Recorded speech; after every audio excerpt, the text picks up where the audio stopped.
5वां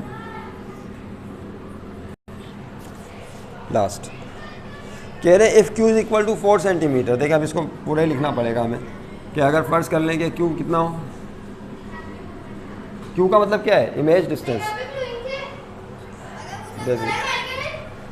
yes, if Q is equal to 4 centimetre and P is equal to 2 centimetre और object distance 2 centimetre दिया हुआ है, then the magnification of the mirror. तो बताइए जो मैग्नीफिकेशन है मिरर की वो क्या होगी। मैग्नीफिकेशन का मतलब पता है ना आपको, किसे कहते हैं। मैग्नीफिकेशन से ये पता चलता है, हम अभी पढ़ चुके हैं कि जो मैग्नीफिकेशन होती है that is the ratio of height of image to the height of object. Magnification का फार्मूला क्या होता है, height of image upon height of. इसके अलावा मैग्नीफिकेशन का एक फार्मूला और भी होता है, image distance divided by object distance. ये दो फार्मूले आपको बता दिए गए हैं बाकायदा। तो अब यहाँ पे देखना है कि मैग्नीफिकेशन का कौन सा फार्मूला आप इस्तेमाल करेंगे। चूँकि यहाँ क्यू और पी दिया हुआ है तो वो वाला फार्मूला इस्तेमाल होगा, क्यू अपॉन पी वाला। कौन सा, M is equal to Q upon P. Q कितना है बोलिए, 4 सेंटीमीटर और पी 2 सेंटीमीटर। 2 1 2 2 2 4, तो क्या जवाब आएगा 2। और इसका कोई यूनिट नहीं होता क्योंकि सेंटीमीटर सेंटीमीटर से कट जाएगा, तो मैग्नीफिकेशन इज़ 2 ट्वाइस। इसका मतलब ये हुआ कि जो मैग्नीफिकेशन होगी वो ट्वाइस होगी, डबल होगी। ऑब्जेक्ट का जो भी साइज़ होगा उसकी इमेज का साइज़ उससे डबल होगा, दुगना होगा। मैग्नीफिकेशन से ये पता चलता है। तो मैग्नीफिकेशन का जवाब क्या आएगा इसमें, देख लीजिए अब ऑप्शन। ए पार्ट में 2 होगी, बी पार्ट में 0.5 होगी और सी पार्ट में 4 होगी। तो एम की वैल्यू क्या होगी 2। तो ए पार्ट सही है, डेट इज़ 2। तो इसके साथ ही आपका ये जो MCQs वाला सेक्शन है 13.3 कंप्लीट हो जाता है। उसके बाद है 13.4, ये है ट्रू फॉल्स स्टेटमेंट। अगला आखिरी part, true false statement. 13.4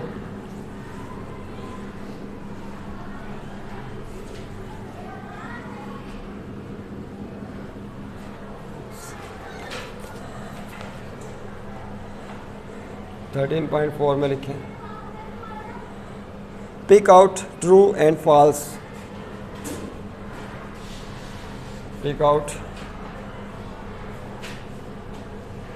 true and false, सच क्या है और झूठ क्या है,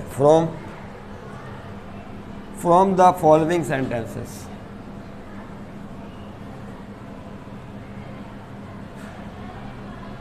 फ्रॉम द फॉलोइंग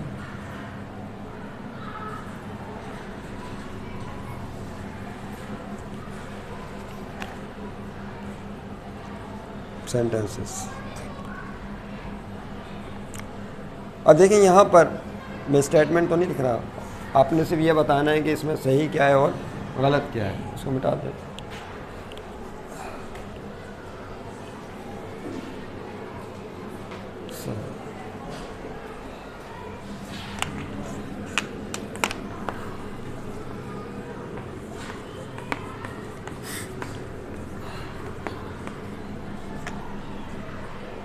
जी, पहला स्टेटमेंट है, very first statement. We are not going to write this statement here completely, just listen and think is that true or false. It is due to irregular reflection of light that sunlight reaches us before sunrise and persists for sometimes even after the sunset. हमने एक topic पढ़ा था irregular reflection. Irregular reflection में क्या होता है कि रोशनी टकराने के बाद मुख्तलिफ एंगल्स पर स्कैटर हो जाती है, वेरियस एंगल्स पर। इसको कहते हैं रोशनी का बेकायदा फैलाव। क्या कहा जाता है, रोशनी का बेकायदा फैलाव। तो कह रहे स्टेटमेंट में कि इस इरेगुलर रिफ्लेक्शन की वजह से जब सूरज अभी तुलू नहीं हुआ होता, सनराइज़ नहीं हुआ होता, लेकिन रोशनी पहले आ जाती है, और जब सूरज गुरूब हो जाता है तब भी थोड़ी देर तक रोशनी रहती है। क्या ये इरेगुलर रिफ्लेक्शन की वजह से होता है, ये पूछा उन्होंने। तो यस, हम टॉपिक में तफसील से इस पर बात कर चुके हैं। हमने टाइप्स ऑफ रिफ्लेक्शन पढ़ी थी, रेगुलर और इरेगुलर रिफ्लेक्शन। तो हम जानते हैं अच्छी तरीके से कि इरेगुलर रिफ्लेक्शन की वजह से सनराइज़ से पहले और आफ्टर सनसेट थोड़ी देर तक रोशनी कायम रहती है। इरेगुलर रिफ्लेक्शन बताया था ना, वो रोशनी की शुआएँ सूरज की से आने वाली रेज जब वो एयर डस्ट पार्टिकल से टकराती हैं तो मुख्तलिफ एंगल पर स्कैटर होने के बाद ज़मीन तक पहुँचती रहती हैं, तो आपको फिर भी रोशनी का एहसास रहता है। बाकी वीडियो में तफसील से गुफ्तगू हो गई है। आपको क्या लिखना होगा, types of reflection of light आप लिखेंगे, और मैंने आपको अपना एड्रेस बता दिया। क्या एड्रेस है बताइए, याद है या भूल गए? तुम्हें यही नहीं पता तो फिर देखोगे क्या, मुबीन अहमद ट्यूटोरियल्स, ये आपने यूट्यूब पे जाके लिखना है। जैसे आप लिखेंगे तो मेरी 2 साइट्स है, 2, लेकिन एक पुरानी वाली साइट है वो है मुबीन अहमद फिज़िक्स ट्यूटोरियल, तो उसको नहीं आप वो कीजिएगा। जो नया चैनल बनाया है मुबीन अहमद ट्यूटोरियल, इसमें फ़िज़िक्स भी है, इसमें मैथ भी है, इसमें केमिस्ट्री भी है। Is that clear? तो तीनों चीज़ें मिल जाएंगी इसमें। फिर हो सकता है उर्दू और इंग्लिश भी आ जाए बाद में, इजाफा हो जाए, लेकिन टाइम नहीं है अभी इतना। तो इस पर जाके आप क्या लिखें, इरेगुलर रिफ्लेक्शन ऑफ लाइट भी लिख सकते हैं, तो वहाँ पे लेक्चर सामने आ जाएगा, उसको वहाँ से आप तफसील से देख लें अगर आपने लेक्चर अटेंड नहीं किया या आप भूल गए तो। Is that clear? हाँ, तो ये बात बिल्कुल सही है, ट्रू, ये स्टेटमेंट सच है। दूसरा क्या है,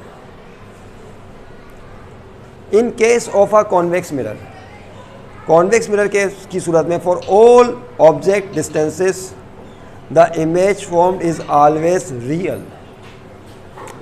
कॉन्वेक्स मिरर में बताइए जो ऑब्जेक्ट डिस्टेंस होते हैं और जो इमेज डिस्टेंस होते हैं, in case of a convex mirror for all object distances the image formed is always real. Convex mirror से इमेज हमेशा रियल बनती है, बात सही है? तो ये बात तो अभी हम पढ़ चुके हैं। टॉपिक अगर आपने याद रखा हुआ है तो आपके लिए आसान है। ये कॉन्वेक्स मिरर है, इसकी अंदरूनी सतह जो है वो पेंट होती है, बाहर वाली रिफ्लेक्टिंग होती है, इसके सामने ऑब्जेक्ट रखते हैं। अभी डायग्राम बनाई थी, तो उसकी इमेज कहाँ बनती है याद करें, उसकी इमेज आईने के अंदर बनती। तो ये कौन सी, क्या ये रियल इमेज है? नहीं, आईने के अंदर बनती है हमेशा, तो ये वर्चुअल इमेज है। तो उन्होंने कहा है रियल इमेज बनती है, तो ये बात बिल्कुल गलत है, यानी यहाँ पर क्या आएगा, फॉल्स।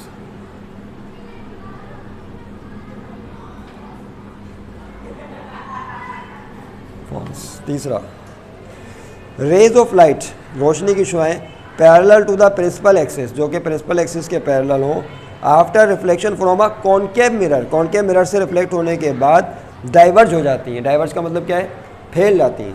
क्या ऐसा होता है, कॉनकेव मिरर से टकराने के बाद रेज ऑफ लाइट डाइवर्ज होती हैं या कॉन्वर्ज होती हैं?